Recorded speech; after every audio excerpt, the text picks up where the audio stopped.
Chapter 25. Patria, 609 ab urbe condita, 145 BC. After the footsteps had gone, there was nothing to do but wait. The cave was tiny. Paulus was cramped and very cold. He shivered, hugged himself, and bit his knuckles to stop his teeth chattering. Sometimes he could not help but cough. After every muffled bout, he was terrified. Were they still nearby? Had they heard? At any moment would he be dragged out like a rat from its hole and butchered. He listened, strained to hear every sound. There was nothing except the wind sighing through the olive trees, and further off the oxen bellowing their distress. Tied to the plough, the baskets on their muzzles, they would be thirsty and hungry. Paulus imagined the knife brought close to his face, the agony as it punctured the soft globe of an eye, first one, then the other, the screaming darkness that would follow. His jaws wrenched open, rough fingers grasping his tongue, the serrated blade sawing, his own blood in his throat choking him, hands reaching for his manhood, the blade about its hideous task. Would they mutilate him while he was still alive? He had seen what they had done to Hirtius and Junius. They took pleasure in what they did. But he was a veteran, trained to fight. Alive, he remained a threat, even unarmed and outnumbered, even if wounded and bound. And he would not let himself be bound. They would know he had killed before, and would have no qualms about doing so again. They would know about the bandits in the Scylla, and a man did not win the civic crown without shedding blood. They would be cautious, not risk indulging their pleasure in torture. It would be a quick death. There were two of them, and they took pleasure in what they did. From the start, Paulus had never believed the killings were the work of the hero of Temesa. He knew what it was to be haunted. The kindly ones had seen to that. The murders were not the work of a demon, but of men. At first, when he saw the desecrated remains of Junius, he had thought it was a brigand, a lone man driven mad by solitude and rejection, seeking a twisted vengeance on the world. But in the wild, the bandits had a sort of community. Those taken at Blood Rock had known nothing about the mutilated corpses. And there were two of them. It had taken two men to force Hirtius into the boiling pitch. There had been two shadowy figures slipping away from the temple of Polites, two men just now seeking his life. The odds were long against two individuals, both sharing a motiveless desire to inflict suffering and death, finding each other in a small town like Temesa. The insane did not work well in harness, like a team of biddable oxen. Madmen did not form compacts, then efficiently put them into execution. Both the victims had been Roman. The Brutians had more than enough reasons to want revenge on their conquerors. Their grandparents had been raped and killed, and enslaved in vast numbers. Their best land had been seized. Now they watched Romans living on their ancestral farms. They were outcasts in their own country. More than enough reasons. But they had come to kill the girl in the temple, and Minardo was a Brutian. Not the Brutians, then. Yet Paulus was convinced the killings were not senseless. They were designed to spread fear. The causes must lie deep in the fractured community of Temesa, a claustrophobic small town where the poor hated the rich, and the rich despised the poor. And petty animosities grew and blossomed into hatred.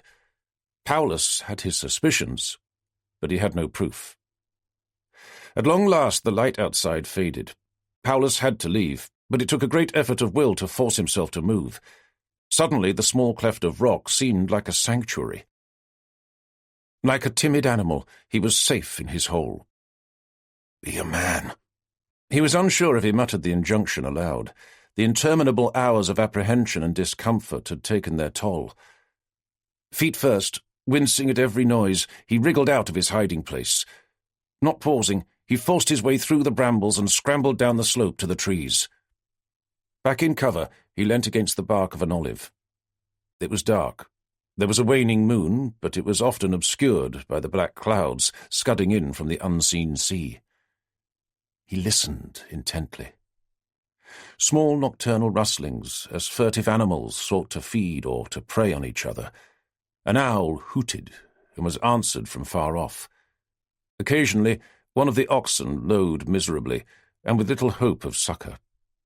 no sounds that did not belong to the peace of the night. Paulus ached all over. Gingerly he eased the stiffness out of his limbs, back and neck. Every movement hurt. He was light-headed with hunger and anxiety. Was there any fight left in him? There was nothing to be gained by staying here. He had to face whatever was in the darkness. Slowly he flitted from one tree to another, stopping in the blackness under the boughs, every sense alert in the gloom of the night.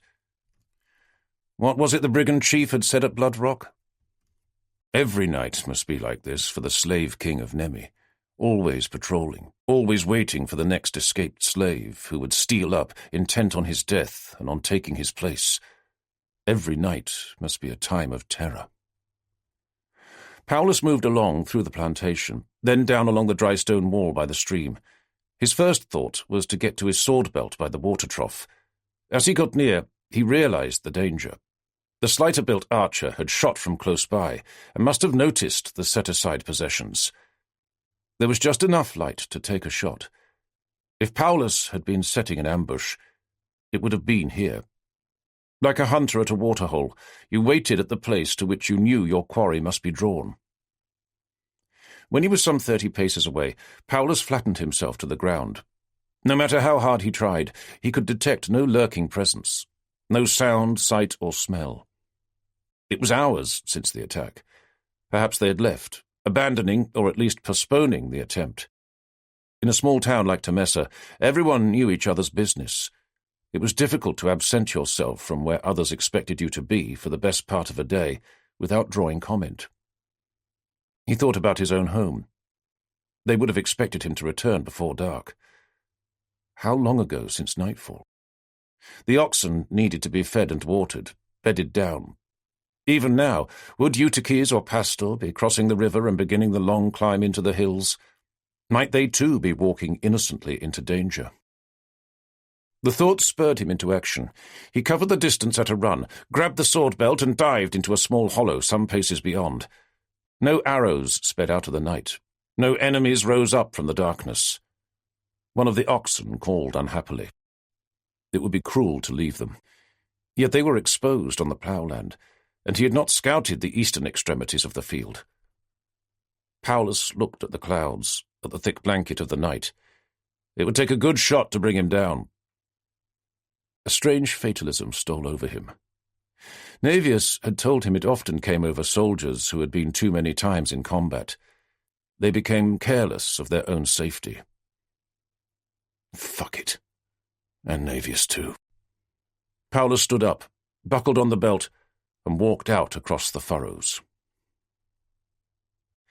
Despite his fatalism, Paulus had walked back with his head ducked and his torso between the solid shoulders of the beasts. There was accepting the will of the gods, and there was recklessly putting yourself in the way of harm. A halo of light from a lantern had shown him Pastor trudging up the track from the Sabutus. As was his custom, the old shepherd travelled armed. That had been a relief. Paulus had offered no explanation until they were safe home in the farmstead. The oxen stalled, and the whole familiar gathered around the fireplace. For the rest of the night, Pastor and Eutyches had taken turns to stand watch in the main room of the farmhouse. Probably it was an unnecessary precaution, but Paulus had slept soundly. In the morning, Paulus had gone down to Temessa and told the magistrates and council what had happened. Predictably, there was consternation. Paulus had not expected the undertone of animosity. Although he was the victim of an unprovoked attack, there seemed to be an unspoken feeling that it was his fault, as if he had in some mysterious way been responsible for the return of an evil everyone had hoped was over. Whatever stalked the hills, it was November, and the ploughing had to be finished, the wheat sown. There were only 9.5 hours of daylight, and so, on the second morning, Paulus was back in the top field. This time Eutyches did the ploughing, and Paulus sat with his back to the water trough, his sword, as well as a tall hunting bow and a quiver full of arrows, close to hand. The trough was an old sarcophagus fed from the stream. It was ancient and had no inscription. The bones of whoever had lain there had long mouldered to dust and their name been forgotten. Temessa was built on the bones of the dead, so Kaido said. When asked to explain, the Brutian witch merely repeated herself, "Built on the bones of the dead."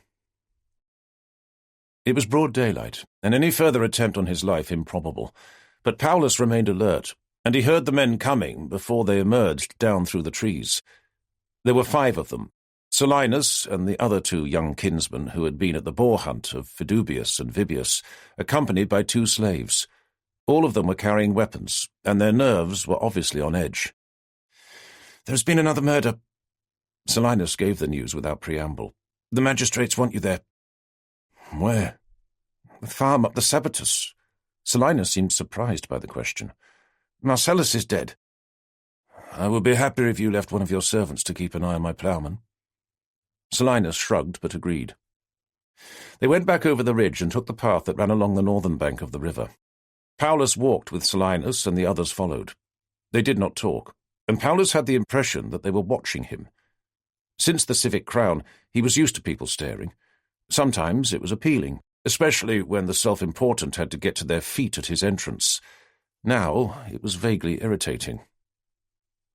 The farmhouse of Marcellus faced south at the top of the slope overlooking the Sabotus, well placed to catch any breeze in summer, yet sheltered by tall elms for the winter. It was an impressive structure, 2 wings jutting out from the main house to form an open courtyard.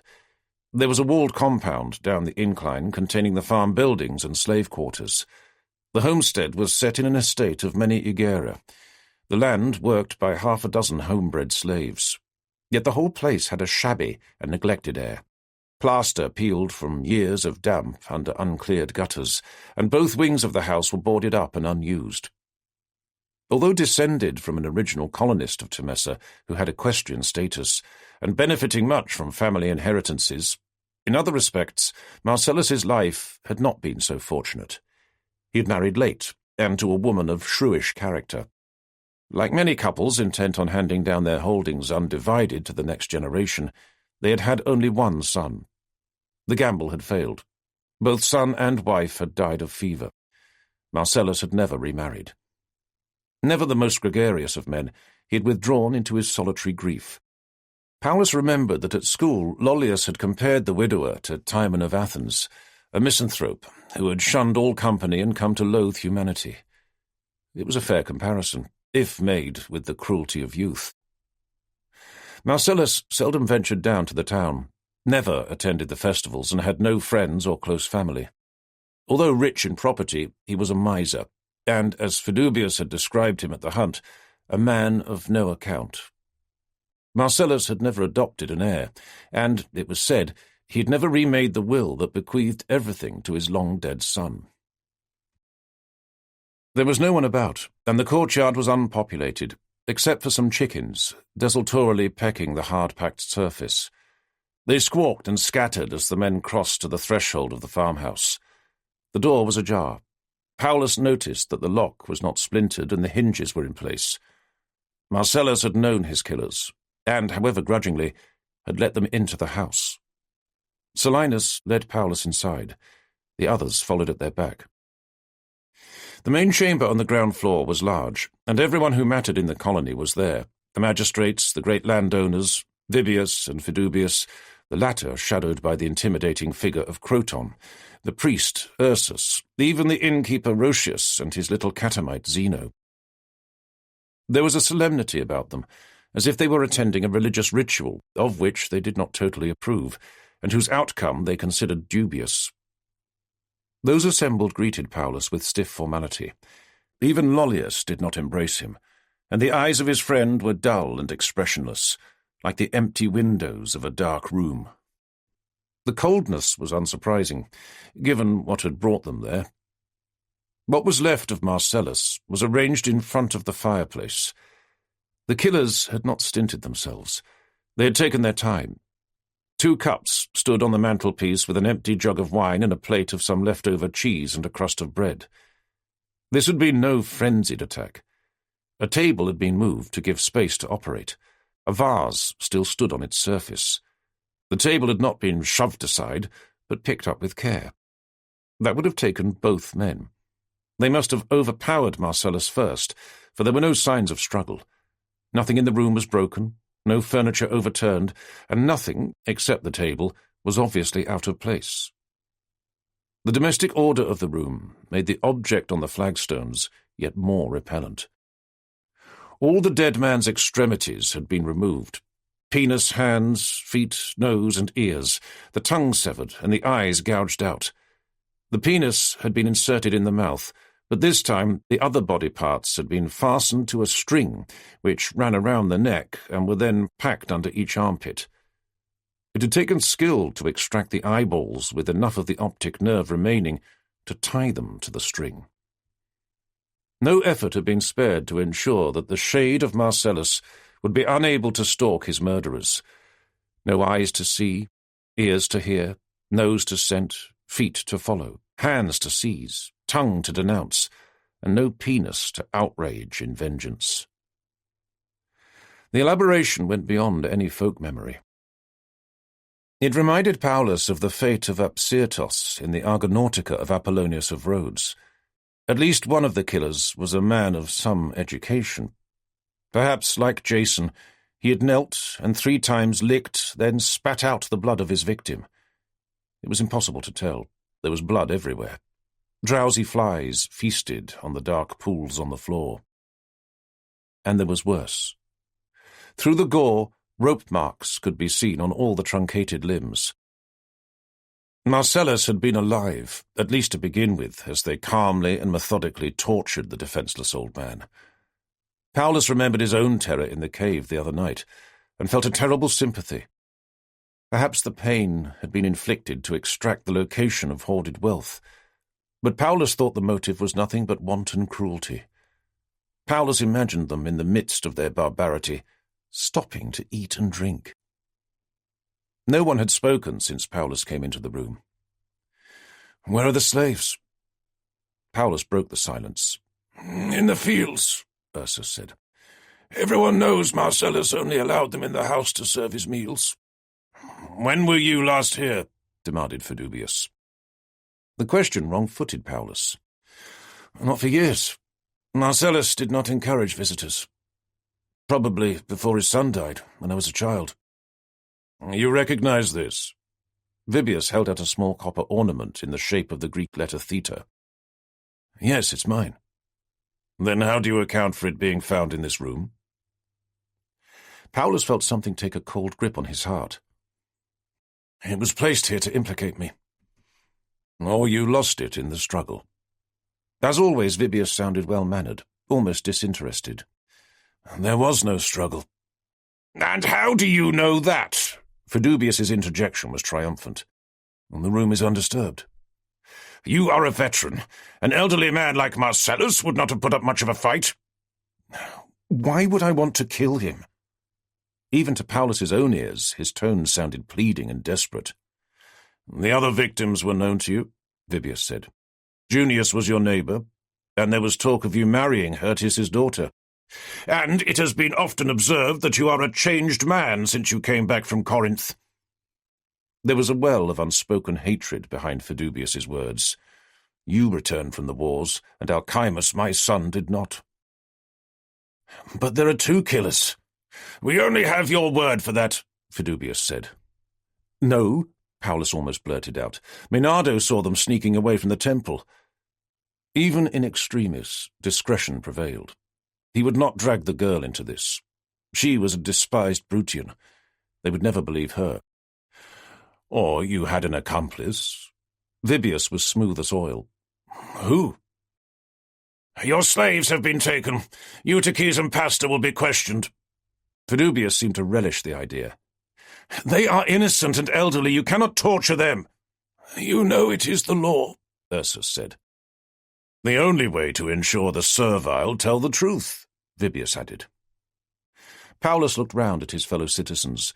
Most he had known all his life. Now all those pairs of eyes were devoid of compassion, vacant and black like the windows of an abandoned house. Fidubius nudged one of the magistrates. "Gaius Furius Paulus, I am arresting you for murder."